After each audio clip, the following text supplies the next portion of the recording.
Hi అండి, welcome to our channel. ఈరోజు బంగాళదుంపతో కారపూస చేస్తున్నానండి. సన్న కారపూస చాలా క్రిస్పీగా చాలా టేస్టీగా ఉంటుందండి. కావాల్సిన ఇంగ్రీడియంట్స్ చూద్దామండి. 3 బంగాళదుంపలు తీసుకోవాలి. అలాగే 3/4 కప్పు శనగపిండి, 1/4 కప్పు బియ్యం పిండి, కరివేపాకు ఒక రెల తీసుకోవాలి. అలాగే డీప్ ఫ్రైకి సరిపడా ఆయిల్, పసుపు 1/2 స్పూన్ అండి, మసాలా పౌడర్ 1 స్పూను, టేస్ట్ సరిపడా సాల్టు, కారం 1 స్పూను, జీలకర్ర పౌడర్ 1 స్పూన్ అండి. ఇప్పుడు ప్రిపరేషన్ చూద్దామండి. కుక్కర్లో బంగాళదుంపలు వేసి అవి ములిగేలాగా వాటర్ పోసుకుని ఒక 4-5 విజిల్స్ వచ్చేలాగా కుక్ చేసుకోవాలండి. ఇవిగోండి 4 విజిల్స్ వచ్చాయి. ఇప్పుడు చల్లారిన తర్వాత పైన తొక్కను తీసేసుకొని మెత్తగా స్మాష్ చేసుకోవాలండి.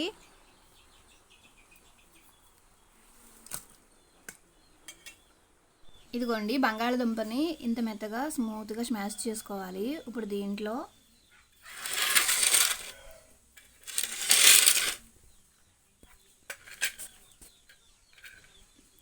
జీలకర్ర పౌడర్, కారం, మసాలా పౌడర్, పసుపు, టేస్ట్కి సరిపడా సాల్టు, బియ్యం పిండి, శనగపిండి,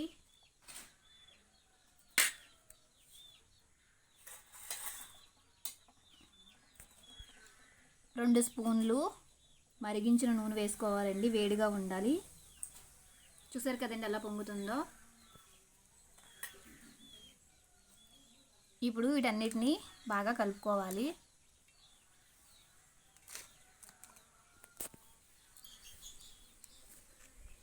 ఇప్పటి వరకు మన ఛానల్ని ఎవరైతే సబ్స్క్రైబ్ చేసుకోలేదో ప్లీజ్ సబ్స్క్రైబ్ చేసుకోండి.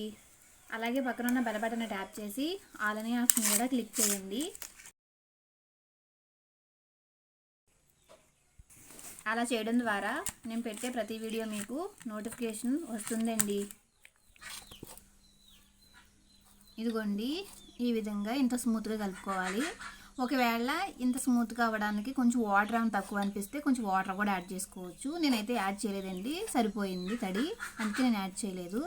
ఇప్పుడు మనం స్టవ్ పైన మూకుడు పెట్టుకుని ఆయిల్ వీట్ చేసుకుందామండి. ఇదిగోండి ఆయిల్ వీటెక్కేలోపు మనం ఇలాగ కారపూస గిద్దలు తీసుకుని దీనికి ఆయిల్ రాసుకోవాలండి.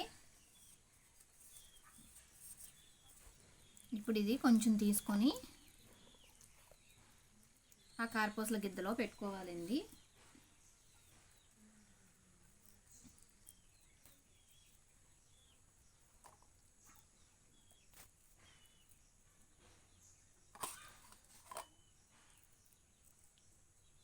ఆయిల్ వేడెక్కిన తర్వాత కారపూసను ఒత్తుకోవాలండి. ఇదిగోండి పై గిద్దకు కూడా ఆయిల్ అప్లై చేశాను. ఇప్పుడు ఒత్తుకుందామండి. ఇదిగోండి ఆయిల్ వేడెక్కింది కదా, ఇప్పుడు మనం కారపూసను ఒత్తుకుందాం. ఇలాగ ఒక పెద్ద జంతికలాగా ఒత్తేసుకోవాలండి. ఇదిగండి కొంచెం వేగింది కదా, ఇప్పుడు ఇంకో సైడ్కి టర్న్ చేసుకుందాం. ఒక సైడ్ వేగిన తర్వాత ఇంకో సైడ్కి ఇలాగా తిప్పుకోవాలండి.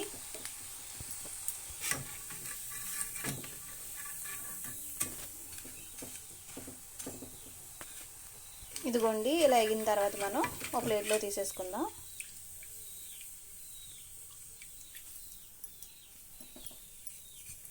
ఆయిల్ ఏమీ లేకుండా తీసుకోవాలండి.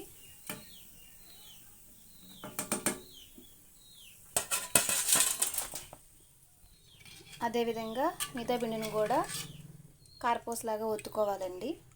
ఇప్పుడు కరివేపాకు రెల్లను కూడా వేసి వేయించుకుందామండి. ఇదిగోండి ఇక సన్న కారపూసలో మనం వేయించుకున్న కరివేపాకుని కలుపుకోవాలి. ఇంతేనండి, చాలా ఈజీగా చేసుకుని బంగాళదుంప సన్నకారపూస రెడీ అయిందండి. ఈ వీడియో మీకు నచ్చినట్లయితే లైక్ చేయండి, అలాగే షేర్ చేయండి. మీరు కూడా ట్రై చేసి ఎలా వచ్చిందో కామెంట్ చేయడం మాత్రం మర్చిపోకండి. Thanks for watching.